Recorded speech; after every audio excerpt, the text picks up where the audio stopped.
জেলার জঙ্গলমহলের একটা বড় অংশের মানুষের অন্যতম ভরসার স্থল হলো খাতড়া মহকুমা হসপিটাল।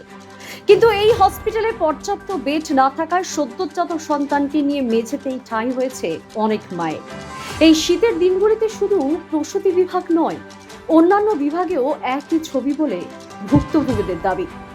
শ্যামসুন্দর কিস্কুর স্ত্রীকে হসপিটালের প্রসূতি বিভাগে ভর্তি করেছেন, কিন্তু বেড না পাওয়ায় নবজাতক সহ তাদের স্ত্রীদের জায়গা হয়েছে হসপিটালের বারান্দার মেঝেতে। এই ঠান্ডার মধ্যে তাদের মতো অনেকেরই দুর্বিষহ অবস্থায় দিন কাটছে বলে তিনি জানান।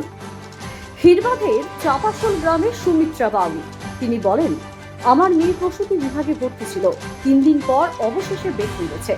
ওই দিন খুব কষ্টেই কেটেছে বলে তিনি জানান। হসপিটালের দায়িত্বপ্রাপ্ত সুপার ডক্টর সুকুমার হিন্দ্রম বলেন, 106টি বেড রয়েছে, কিন্তু রোগীর সংখ্যা অনেক বেশি, ফলে সমস্যা বাড়ছে। 100 বেডের নতুন বিল্ডিং তৈরি হচ্ছে, ওই কাজ শেষ হলে সমস্যা মিটে যাবে বলে তিনি আত্মপ্রকাশ করেন।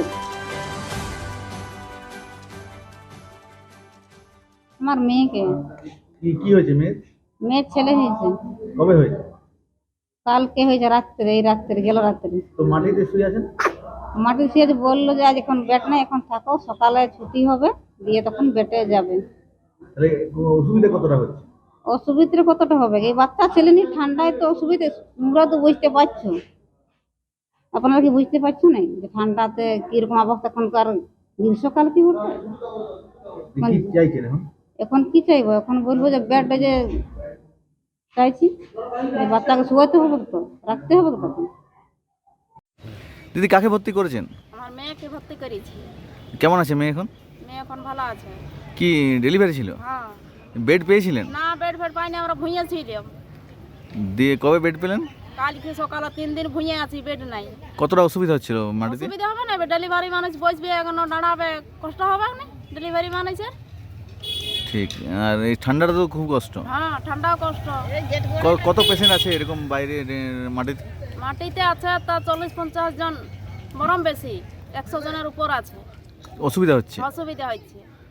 ঠিক, বেড পেলে ভালো হতো। ভালো হয়তো, ডেলিভারি যে একটু বসবে তার যুদ্ধ সহজ নাই। কাকে ভর্তি করেছে? আমার স্ত্রীকে। কি হয়েছে?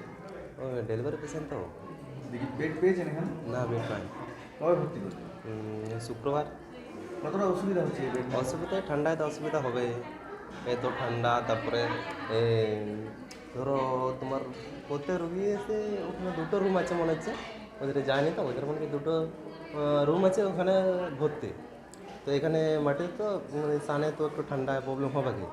তারপরে ধরো ওখান থেকে নার্সরা ডাকছে, এদিকে তো শোনা যাচ্ছে না কিছু। তারপর একটু দেরিতে গেলে আবার বলছে হ্যাঁ তো লেট করে আসছো, ওই সব নিয়ে বলছে। তারপর কত দূর থেকে তো এখানে শোনা যাচ্ছে না, ওই সব প্রবলেম হচ্ছে। বারান্দায় রাস্তা যাতায়াত অসুবিধা হচ্ছে? হ্যাঁ, অসুবিধা তো একটু হবেই না, কারণ এই সাইডেও পেশেন্ট, ওই সাইডেও পেশেন্ট, দুটো সাইডে পেশেন্ট। প্রচুর পেশেন্ট আছে এরকম রাস্তায়? হ্যাঁ সবাই বারান্দাতেই আছে? হ্যাঁ, সবাই বারান্দাতে আছে। এবার কী করবে, বেড না থাকলে তো করার, তোমার যদি রোগী আছে, পেশেন্ট আছে, তোমাকে তো থাকতেই হবে না। তো আপনার তো মেয়ে হয়েছে, তো মেয়েকে নিয়েই বারান্দাতে আছে? হ্যাঁ, এই ছেলেরা রাতে মানে আমরা বাইরে চলে যাই, এখানে মা থাকে। আর বাইরে এমনি আপনাদের যে আত্মীয় স্বজন আছেন, বাইরে থাকার জায়গা আছে? বাইরে থাকা বলতে ওরকম থাকা হয়তো বাইরে, মানে এমনি সেট বেড কিছু নেই? না না। গাছের তলায় থাকা?